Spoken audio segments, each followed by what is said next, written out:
પહેલા મુદ્દાની વાત કરીએ તો સુરતને ક્લીન સિટી તરીકે ગૌરવ આપવામાં આવે છે। મનપા ક્લીન સિટીના દાવા ભલે કરે પણ શહેરના નાગરિકને ખબર છે કે હકીકત શું છે।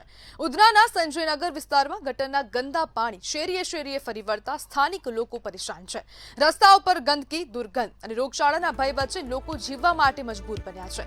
અનેકવાર રજૂઆત છતાં સમસ્યાનો કોઈ સ્થાયી ઉકેલ ન આવતા લોકોમાં તંત્રની સામે ભારે રોષ છે। સ્થાનિકોનો આરોપ છે કે ચૂંટણી દરમિયાન વચનો આપનાર નેતાઓ અને અધિકારીઓ હવે સંપૂર્ણપણે નિષ્ક્રિય બન્યા છે।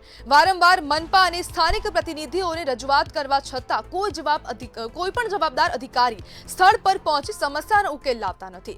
આશ્ચર્યની વાત તો એ છે કે એમએલએ ઓફિસથી પણ સંતોષકારક જવાબ મળતો નથી। સ્થાનિકોએ ચેતવણી આપી છે કે જો તાત્કાલિક સમસ્યા ઉકેલવામાં નહીં આવે તો ગાંધી ચિંધ્યા માર્ગે આંદોલન કરવામાં આવશે। ક્લીન સિટીના દાવાની વચ્ચે સુરતની આ હાલત તંત્રના કામકાજ પર ગંભીર સવાલો ઉભા કરે છે અને વારંવાર સુરતમાંથી આવી ફરિયાદો સામે આવતી રહે છે અને સ્થાનિકો વારંવાર ફરિયાદો કરે છે કે અમારે હવે ગંદકીનું સામ્રાજ્ય ખૂબ જોવા મળી રહ્યું છે। દરેક વિસ્તારમાં સુરતના દરેક ખૂણે ખૂણે ક્યાંક ને ક્યાંક ગંદકીનું સામ્રાજ્ય જોવા મળે છે। સ્થાનિકો વારંવાર રજૂઆત કરે છે છતાં પણ કોઈ પણ સમસ્યાનો નિકાલ આવતો નથી અને મનપાની સામે હવે અનેક સવાલો ઉભા થયા છે। અને આજ મુદ્દે આપણી સાથે ચર્ચા કરવા માટે પૂર્વ કોર્પોરેટર વિજય પાનસુરિયા જોડાઈ ગયા છે। વિજયભાઈ, શું સુરત ક્લીન સિટીનો દરજ્જો હવે ગુમાવે છે? સાચી વાત છે કે આપ જોશો કે સુરત શહેરના દરેક ઝોનમાં 9 ઝોનમાં ડિવાઇડેડ છે। તમે ત્યાં જોશો તો કોઈ પણ ઝોન એવો બાકી નહીં હોય કે ત્યાં ગંદકીના ઢગલા નહીં હોય। સ્વચ્છતાની બાબતમાં વાત તો કરવામાં આવે છે પરંતુ જે વિસ્તારોમાં ચોખ્ખાઈથી કામગીરી થવી જોઈએ તે થતી નથી। આપ જોશો કે સુરત શહેરનો ઉધના વિસ્તાર હોય, પાંડેસરા, સચિન છે, વરાછા છે, કતારગામ કે સેન્ટ્રલ ઝોન હોય, આ જગ્યા પર ઠેર ઠેર ગંદકીના ઢગલાઓ, ડોર ટુ ડોરની જે ગાડીઓ આવે છે નિયમિત નથી આવતી અને ઠેર ઠેર કચરાના ઢગલાઓ આપણને જોવા મળે છે। બીજું ડ્રેનેજની બી એટલી મોટી સમસ્યા છે કે ડ્રેનેજની પણ જ્યારે પણ સમસ્યા ઉદ્ભવે છે તો એનું કાયમી નિકાલ નથી થતો, કાયમી એનો ઉકેલ નથી આવતો। એનો સીધો જ ભોગ નાના અને ગરીબ લોકો બનતા હોય છે અને જે છેલ્લા 3 વર્ષથી સુરત મહાનગરપાલિકા સ્વચ્છતામાં એવોર્ડ લાવે છે એ મારી પહેલા બી રજૂઆત હતી કે ખોટા આંકડાઓ રજૂ કરીને, ખોટી માહિતીઓ રજૂ કરીને એવોર્ડ લાવે છે।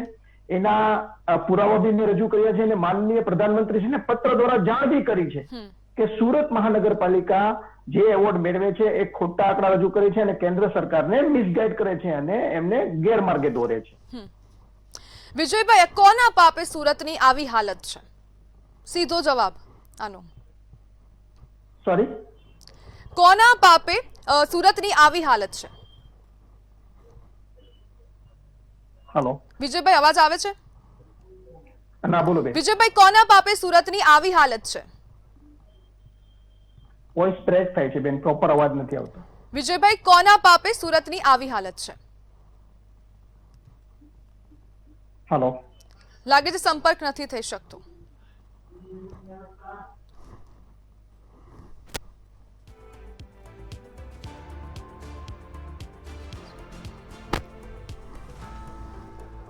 નેતાઓ અધિકારીઓની નિષ્ક્રિયતાની સામે લોકોમાં પણ રોષ જોવા મળી રહ્યો છે અને ક્યાંક ને ક્યાંક હવે નાગરિકો કહી રહ્યા છે કે સુરત હવે ક્લીન સિટી નથી રહી।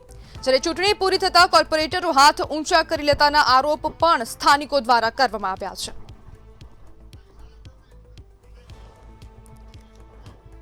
વિજયભાઈ આપણી સાથે ફરીથી જોડાઈ ગયા છે। વિજયભાઈ, કોના પાપે સુરતની આવી હાલત છે?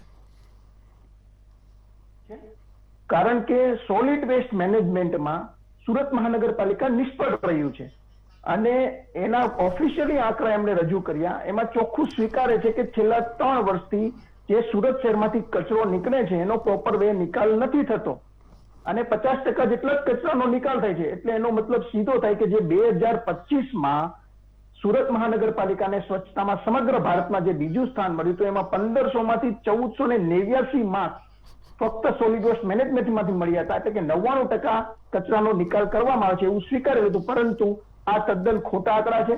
છેલ્લા 3 વર્ષના આંકડા લેશો તો સુરત શહેરમાંથી રોજ 2500 મેટ્રિક ટન કચરો બહાર નીકળે છે। છેલ્લા 3 વર્ષમાં 30 લાખ મેટ્રિક ટન કચરાનો નિકાલ કરવાનો હતો, પરંતુ સુરત મહાનગરપાલિકાએ ફક્ત 14 લાખ મેટ્રિક ટન કચરાનો જ નિકાલ કર્યો છે। એટલે સીધા જ પ્રશ્ન ઉદ્ભવે છે કે તો સ્વચ્છતામાં એવોર્ડ કઈ રીતે મળે છે? ઠેર ઠેર ગંદકીના ઢગલાઓ હોય, અને ડ્રેનેજની સમસ્યાઓ મેં જે વિસ્તારો બતાવ્યા ત્યાં તમામ જગ્યાએ તો પૂરેપૂરા માર્ક્સ કઈ રીતે મળે? આ સુરત શહેરને જે ક્લીન બતાવવામાં આવે છે એ ખોટા અને ખોટી માહિતી રજૂ કરીને બતાવવામાં આવે છે. જી બિલકુલ વિજયભાઈ, જોડાવા બદલ આપનો આભાર.